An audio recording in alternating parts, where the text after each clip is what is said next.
Good morning and welcome to Unity Spiritual Center.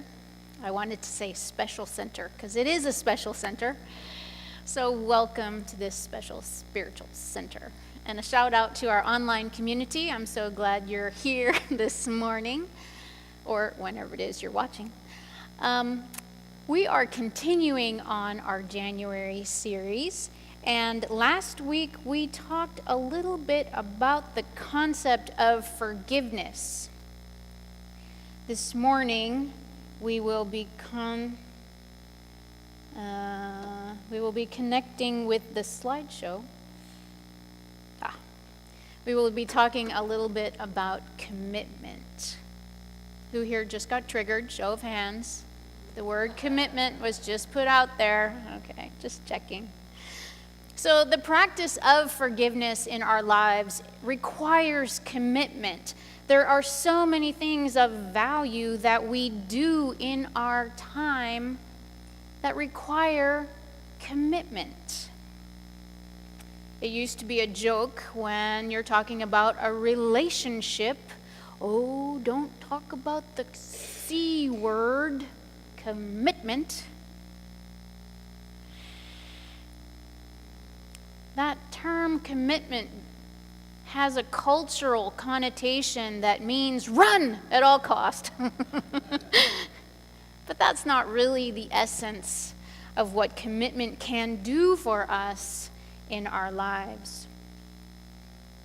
Commitment is actually the glue that makes our lives work, whether it is a personal commitment to ourselves, to one another, to our community, to our partners, to our children, to our family, to our job. It doesn't matter, but it is the glue that helps us keep things together. It's a commitment to follow through on what we make our yes become.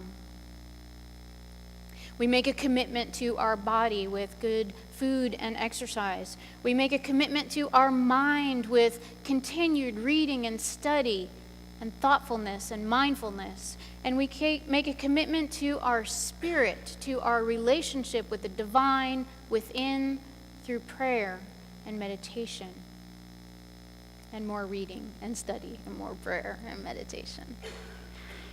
And so the word commitment really means life. What we're making a commitment to, we are giving life to.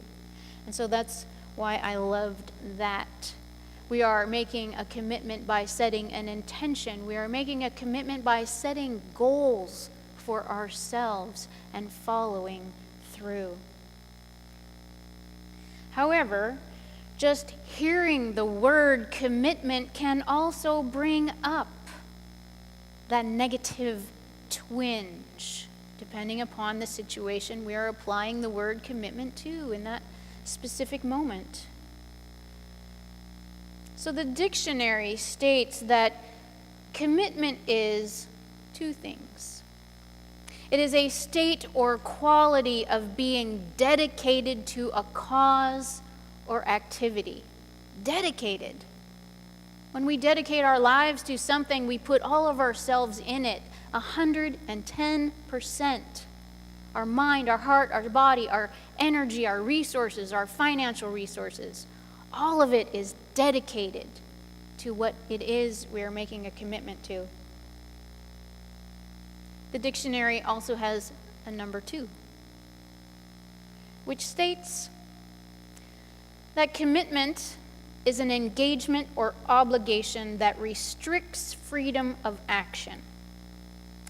So it's really no wonder that culturally we have this issue with the word commitment when the second offering in the dictionary is restrict freedom of action. Restrict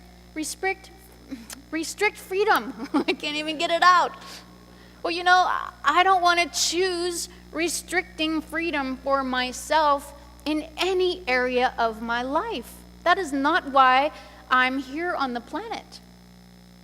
I'm here on the planet to inspire and empower, as each and every one of you are. We are here to shine our light, not put a bushel basket over it. That, to me, is restricting. So I don't know about you, but I vote for statement number 1 under the dictionary of a state or quality that we dedicate to a cause, an activity, or something that we're passionate about. Part of balancing the spiritual being, human being process is to get clear in our own minds what it is we want to make a commitment to. Do we see the things that we choose to make a commitment to as a dedication? Or do you see it as a restriction? Only you know your own relationship with this particular word in any situation that you face in the natural living of your life. And probably it's both. But can we not choose the higher and better for ourselves with each and every thought? Because whatever it is you believe for yourself, whether it's a dedication or a restriction, it will absolutely be true in your life experience. Our thoughts are magnets who call to us the experience that we choose in our mind. So is it not important to then make a commitment to managing what we think about and draw into our life experience? For me, that's something that I'm pretty dedicated to, is managing the thoughts. Is it easy? No. Is it fun? Sometimes. But it's worth it.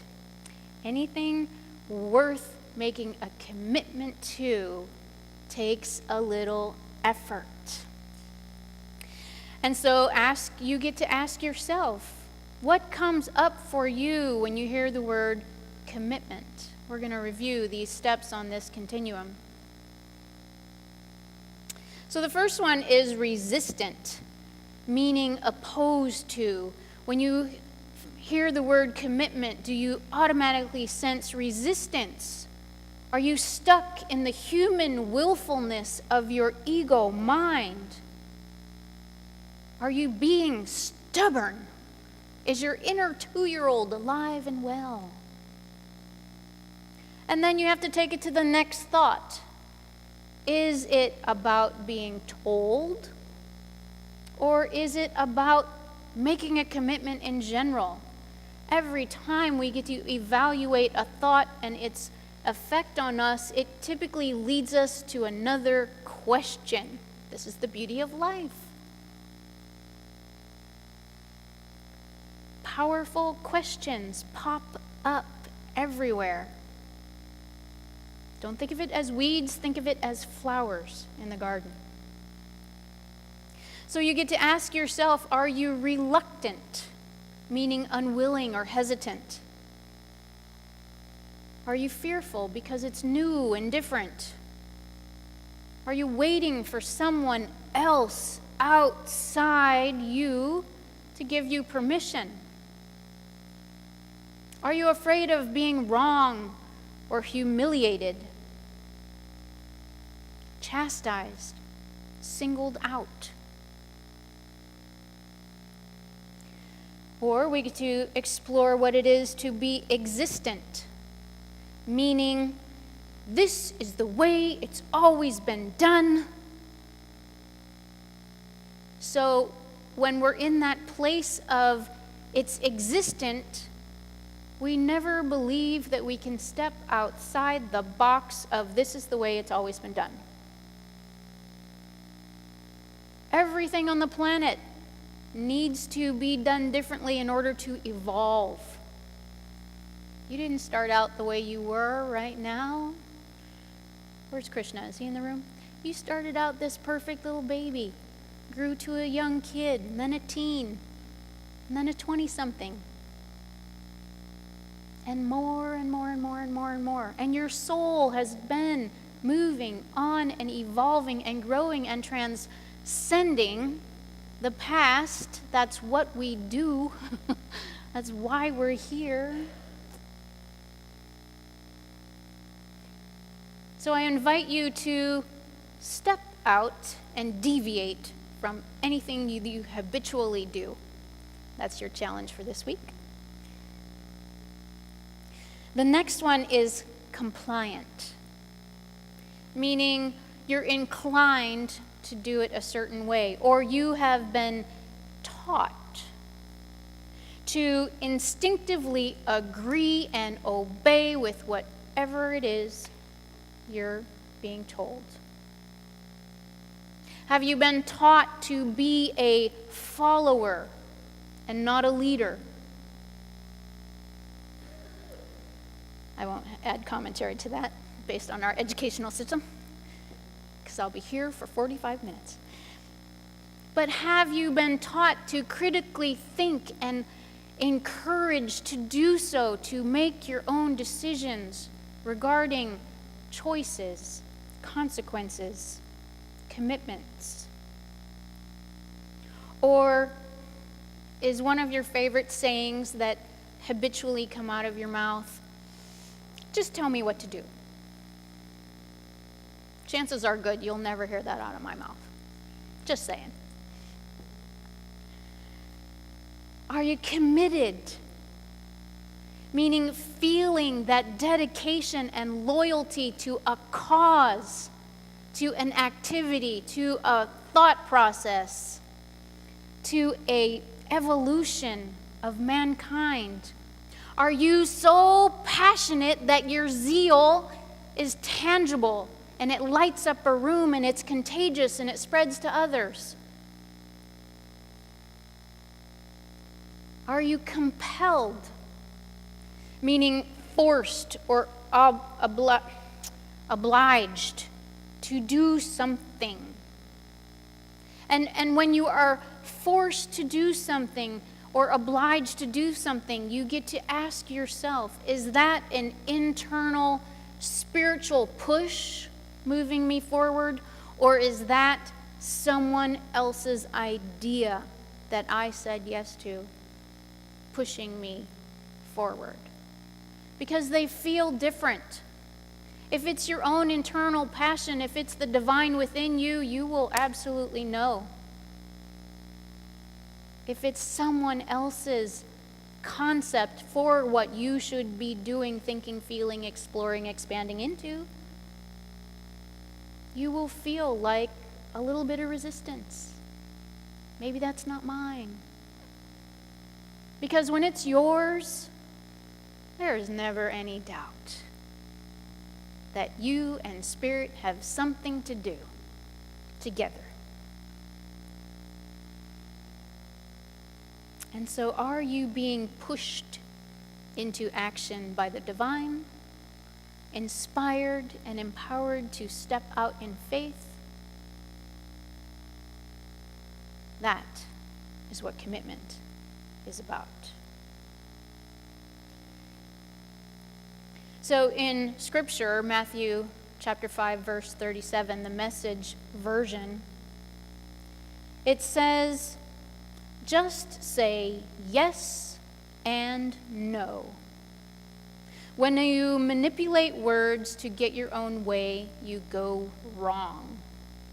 I love the Message version of the Bible. It's just so modern day language and it's clear.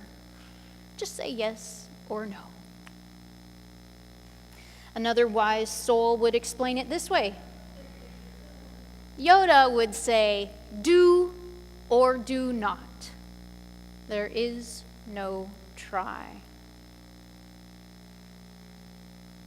So just like the many choices that we make every single day, those choices turn into both energetic and tangible commitments.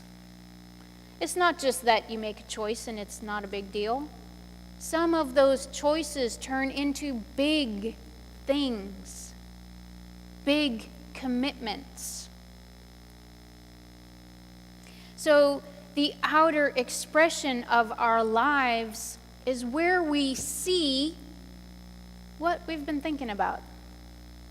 Because mind idea expression all of a sudden takes the physical and visible substance and manifests it into something tangible. That's how it works.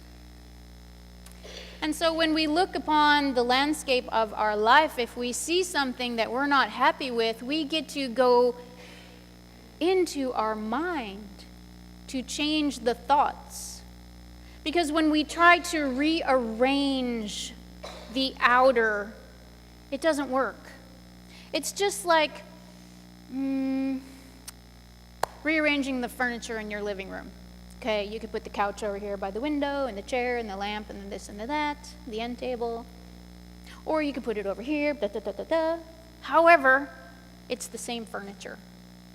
Doesn't matter how you rearrange the outer world, it is the same thought process that created it.